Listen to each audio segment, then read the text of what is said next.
Welcome back. Let's bring on retired four-star General Jack Keane. Great to see you, General. We're going to show footage of the moment Venezuela arrested two Americans on suspicion of plotting to try to overthrow the communist dictator Nicolás Maduro. He blamed Colombia and opposition leader Juan Guaido. This footage shows Luke Denman and Aaron Berry, both former U.S. Special Forces soldiers, associated with this Florida-based private security firm Silvercorp. They were decorated soldiers who served in Iraq. They're being led from a fishing boat and then arrested. What is going on here with this story? Why do they think they could go in there and overthrow the dictator there?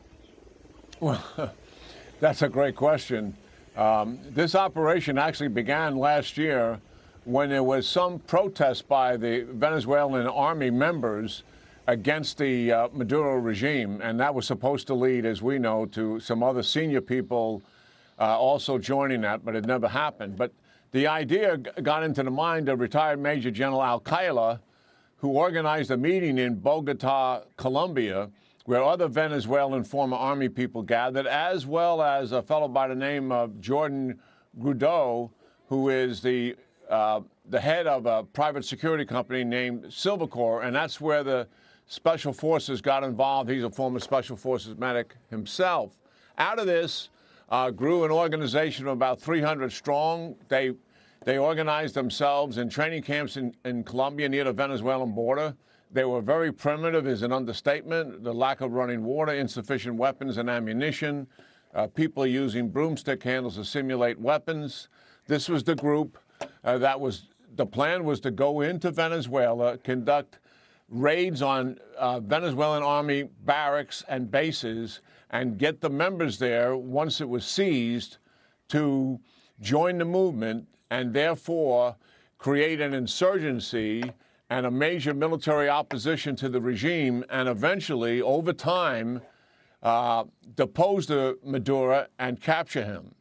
Now, listen, that would be a formidable task for any military organization that had good leadership, a lot of people, and a lot of resources, and it still may fail. This thing was destined to fail from the beginning. It was overly ambitious. It's ill-conceived. The plan is naive. It underestimates the scale of difficulty, and it underestimates the capacity of the Venezuelan army, which policed these folks up rather quickly. Some actually within less than 24 hours of them stepping on Venezuelan soil. So, yeah, this is extraordinary in how poorly done this was in terms of planning and execution. Do you believe the administration when it says it had no idea that this was going on? Do you believe Juan Guaido saying he has nothing to do with them? Because Maduro is saying they were hired mercenaries, that they had signed a $212 million contract with Juan Guaido using stolen money from the oil company PDVSA. And then there's reports that, they're associated, the leader of this is associated with President Trump's bodyguard. Do you believe that Juan Guaido and the president had nothing to do with this and didn't know about it?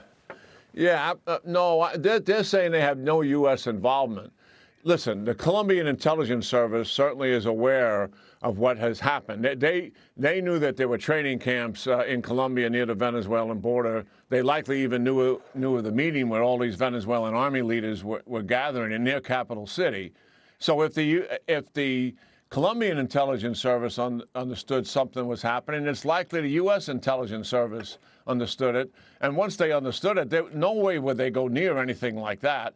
They also knew it had absolutely no political support from Juan Guaido, who's the president of Venezuela in name only. One of his colleagues did attend that significant meeting that took place in Bogota, and he walked out of the meeting characterizing it as a suicide mission destined to fail.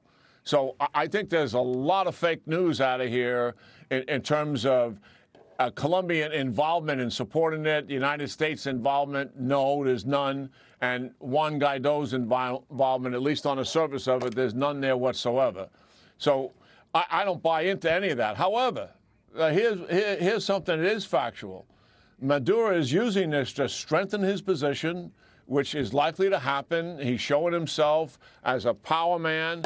as a dominant force, that you're trying to invade his country. He's going to defeat you. He's broadcasting this out on his national television every single hour. Pictures that you're displaying here, the Venezuelan people by now are sick of seeing.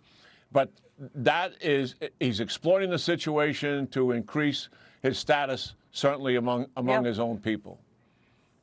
And when Juan Guaido is saying he's now massacring people, so there must have been some indication for them to, as you say, to launch such a naive endeavor, that there may be some weakness on the part of the military, moving away from Nicolás Maduro to even think that they could venture out and do this. Well, I think they read the signs wrong last year. Obviously, there was no outbreak by the Venezuelan army. There was a small protest at one of the bases, and some of the senior generals, if you recall that period, were supposed to turn against Maduro, and that would have been the thing that for all the cards to fall down, and none of that happened. I think this guy, Al-Qaeda, so our audience should understand, the retired major general, he's in a U.S. prison, and he's been there for about a month as a narco trafficker. And he's also allegedly a smuggler of guns and weapons to the Colombian FARC, FARC, which is an acronym for an insurgent narco organization trying to depose the government in Colombia. So listen, the cast of characters we have involved in this operation certainly are in question, and their military prowess and capability and ability certainly are in question as well.